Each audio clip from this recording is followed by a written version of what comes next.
3 a.m. Sunday morning,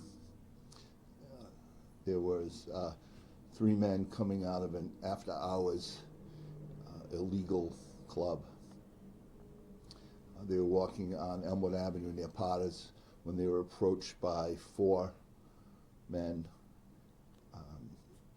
A physical altercation started immediately, and then one of the men with the 4 group pulled out a gun and shot 2 of the individuals that were with the 3-person group.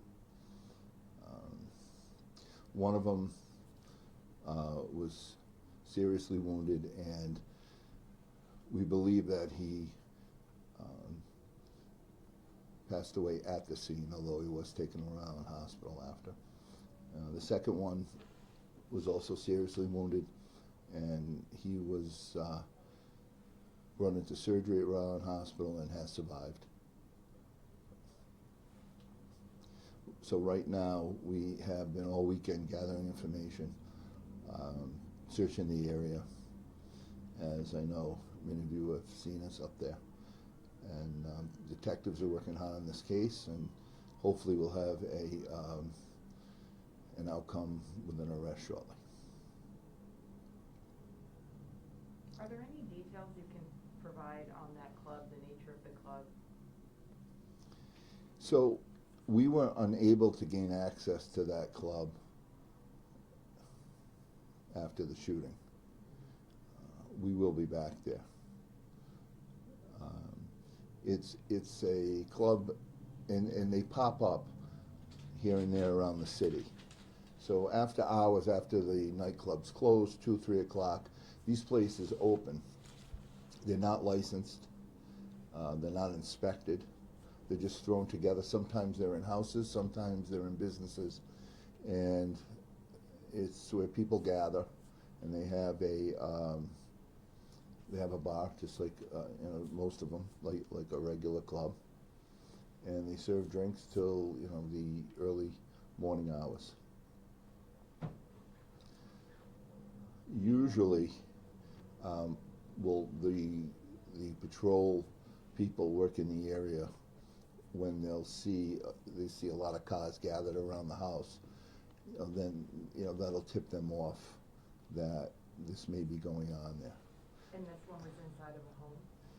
No, this one was, we believe that this one was in the basement at the building located at Elmwood and Potter's Avenue.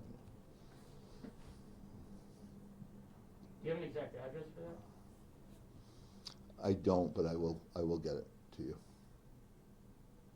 So, and you also have to be careful, because there are people who have private parties at their house that they're, of course, more than welcome to have. So we have to watch it for a few weekends, nights, and then if you continuously see these cars there, then we call them sipjoints. Then you have one on your post, and usually the patrol people and licensed people will take care of it.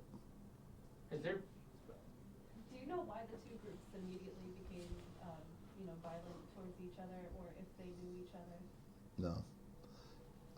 We don't know either way. We've talked to people, and you don't know when you're talking to people, you're getting different sides and different stories. So you have to really listen to everybody, and then at the end put everything together and draw conclusions from that. So. Has there been any effort to crack down on these SIP joints? I mean, I know within the past year there was another shooting at a SIP joint also in Providence. Just any effort by police to? Yes. Oh yeah. We shut them down all the time. But they just pop up. It's just one of those things, and it could be sometimes friends are gathering at a place, and next thing you know, there's more friends, and then they think, hey, you know what, we can sell liquor here and make some money, and that's what happens. So. Any people in either group had a past criminal history or were known to the department at all? We're checking that now. We don't know. We have not identified anyone in the group of 4 that were the shooters or at least one shooter out of that 4. So it's unclear if it was targeted or not at this point? It is unclear. We have a way to go, although we are making progress, and we have put in a lot of hours already. We still have a way to go on this. Where were the 2 men shot, their bullet wounds? We usually don't release that, so I will just say they were both shot several times.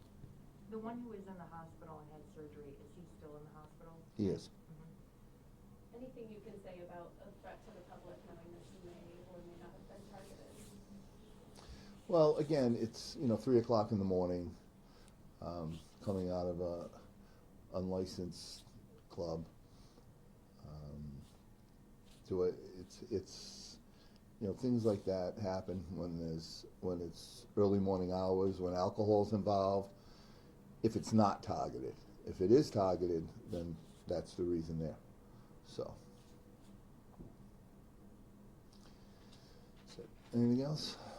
Can you speak a little bit to how common SIP joints are here? Does Providence have more of them than perhaps other cities, or is this kind of a unilaterally common thing? I can remember when I was a patrolman, there was a couple of SIP joints that we always had in the West End, and they were it'd been there for years. They'd shut them down, they'd open up. It does happen. Probably all cities do have them. Some of them are on a fine line, so it's very tricky. You got to make sure that when we go in that they are selling alcohol, as compared to people have rights to have a party in their house. As long as if it's not loud, if you're not disturbing the neighbors, you can have people over whatever hour it is. So they're not easy to shut down, but we have shut down many of them over the years, and we'll continue to do so. But what differentiates them from a party just happening is the actual sale of alcohol? Correct. Either the sale or a fee to get in, but usually what they do is they sell. Anything you can say about last year's homicide and gun violence increase versus, this year heading into 2022, having the first homicide within the first couple weeks here?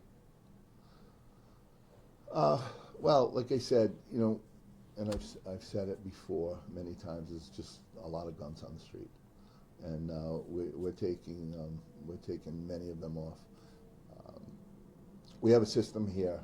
When we make arrests, a lot of times what happens is the officers in charge will put out emails to the command staff.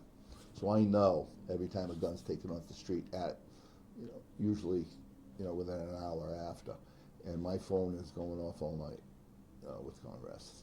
So they are doing a great job out there, and we are taking a ton of guns off the street. But a lot got on during COVID for some reason, and we know that.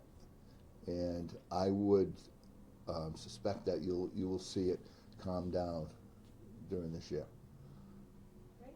because we have done our work, and hopefully that'll take care of it. Okay. Thank you. All right. Thank you. And Oh, we just hit the those names. names? Yep.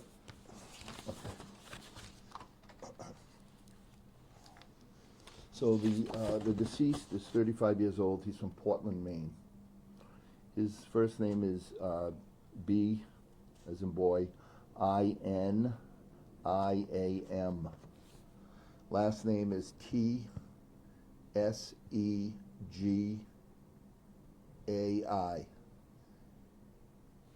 Like I said, 35 years old, from Portland, Maine, deceased. The injured party, his name is M-E-R-H-A-W-I.